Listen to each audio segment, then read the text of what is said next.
مثال کے طور پر اگر کوئی انسان نعوذ باللہ کہتا ہے کہ اللہ تعالیٰ کو کسی نے پیدا کیا ہے، یا کسی کو کہتا ہے کہ اللہ تعالیٰ کا یہ بیٹا ہے نعوذ باللہ،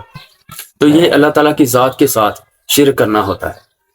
اور اللہ تعالیٰ کی صفات کے ساتھ شرک کرنے سے مراد کیا ہے؟ وہ یہ ہے کہ اگر کوئی انسان، جیسے کوئی انسان اپنی زندگی کا، اپنے نفع یا نقصان کا مالک اللہ تعالیٰ کو سمجھتا ہے، اور اسی طرح اگر کسی انسان کو یا کسی اور مخلوق کو، کسی کو بھی اللہ کے علاوہ اپنی زندگی کا یا اپنے نفع یا نقصان کا مالک سمجھتا ہے، تو یہ اللہ تعالیٰ کی صفات کے ساتھ شرک ہونے سے مراد ہے۔ لیکن افسوس کی بات یہ ہے کہ کچھ مسلمان جو ہیں، اس طرح کے مسلمان جو ہیں، وہ ہمیں درباروں پر نظر آتے ہیں، کچھ آستانوں پر نظر آتے ہیں، اور اس طرح کے جو مسلمان ہیں وہ خود تو قرآن پاک کی آیات کا انکار کر رہے ہوتے ہیں، اور جو لوگ اس طرح کی حرکت کرنے والوں کو منع کرتے ہیں، ان لوگوں پر یہ لوگ فتوے لگاتے ہیں کہ تم لوگ جو ہو وہ بزرگوں کے منکر ہو، جبکہ اللہ تعالیٰ فرما رہا ہے کہ قتل سے لے کر امانت میں خیانت کرنے تک جتنے بھی کبیرہ گناہ ہیں، ان گناہوں میں سے جس گناہ کو جب اللہ کا جی چاہے گا اس کو معاف کر دے گا، لیکن شرک کے بارے اللہ تعالیٰ نے فرمایا ہے کہ میں شرک کو کبھی بھی معاف نہیں کروں گا۔ پہلی فصل میں ان 9 احادیث میں 14 قسم کے کبیرہ گناہوں کا ذکر ہوا ہے، اور 4 قسم کے جو نشانیاں ہیں وہ منافق کی بھی بتائی گئی ہیں۔ یعنی کہ منافق کی 4 نشانیوں میں یہ چیزیں شامل ہے کہ اگر جب وہ بات کرے گا تو جھوٹ بولے گا، امانت اس کو دی جائے گی تو خیانت کرے گا، یعنی کہ اس کو منصف بنایا جائے گا تو وہ اس وقت بھی انصاف نہیں کرے گا، اور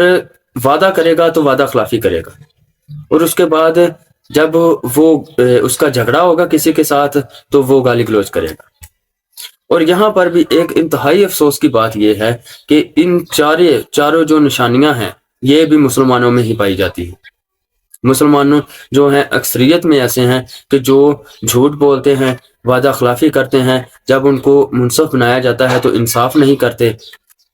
امانت دی جاتی ہے تو امانت میں خیانت کرتے ہیں، اور جب ان کا جھگڑا ہوتا ہے تو ایک دوسرے کے ساتھ گالی گلوچ کرتے ہیں۔ یعنی کہ یہ 4 نشانیاں جو ہیں یہ بھی اکثریت میں مسلمانوں میں پائی جاتی ہیں۔ اس کے بعد اگر ہم دوسری فصل کا مطالعہ کریں، دوسری فصل پر غور کریں، تو دوسری فصل میں ٹوٹل 3 احادیث جمع کی گئی ہیں۔ ان 3 احادیث میں 3 قسم کے کبیرہ گناہوں کا ذکر ہوا ہے۔ پہلا یہ ہے کہ کسی پر جھوٹا الزام لگانا، دوسرا یہ ہے کہ جھوٹا الزام لگا کر اس کو حکمرانوں کے ذریعے قتل کروانے کی کوشش کرنا، اور تیسرا یہ ہے کہ کسی کلمہ گو مسلمان مومن کو بلا وجہ اسلام سے خارج کرنا۔ جب میں نے اس دوسری فصل کا مطالعہ کیا، ان احادیث کو میں نے پڑھا، تو ان میں سے جن کبیرہ گناہوں کا 3 احادیث ہیں اور 3 ہی کبیرہ گناہوں کا ذکر ہوا ہے، جب میں نے ان کا مطالعہ کیا تو مجھے بہت حیرانگی ہوئی، کیونکہ ان گناہوں میں مبتلا انسان جو ہے، مسلمان جو ہے، وہ کوئی عام مسلمان نہیں ہے۔ ان گناہوں میں جو شامل لوگ ہیں وہ ہیں کچھ فرقہ پرست عالم، حافظ، مفتی اور پیر صاحب۔ یہ ایسے عالم، حافظ اور مفتی اور پیر ہیں جو کہ کسی پر جھوٹا الزام لگانے میں دریغ نہیں کرتے، کسی پر جھوٹا الزام لگاتے ہیں اور حکمرانوں کے ذریعے اس کو قتل کروانے کی کوشش بھی کرتے ہیں۔ اور اس طرح کے جو پیر اور حافظ اور مفتی ہیں یہ بالکل ایسا ہی کرتے ہیں کہ جب ان کے فرقے سے کوئی انسان ہٹ جاتا ہے جو ان کے فرقے کو نہیں مانتا یا ان کے پیر صاحب کو نہیں مانتا، اس طرح کے جو مفتی ہیں، اس طرح کے جو پیر ہیں، ان کی کوشش ہوتی ہے کہ دوسرے مسلمانوں پر بلا وجہ الزام لگا کر ان کو اسلام سے خارج کر دیا جائے، دوسروں کے سامنے اس بات کو ظاہر کر دیا جائے کہ یہ جو بندہ ہے یہ مسلمان ہی نہیں ہے۔ یعنی کہ اس گناہ میں یہ جو 3 قسم کے گناہ بتائے گئے ہیں کہ الزام لگانا، کسی پر الزام لگا کر حکمرانوں کے ذریعے اس کو قتل کروانے کی کوشش کرنا، اور تیسری بات یہ ہے کہ کسی مسلمان کو بلا وجہ اسلام سے خارج کر دینا۔ یہ جتنے بھی گناہ ہیں، یہ 3 گناہ جو ہیں دوسری فصل میں شامل کیے گئے ہیں، دوسری فصل میں جن گناہوں کا ذکر ہے،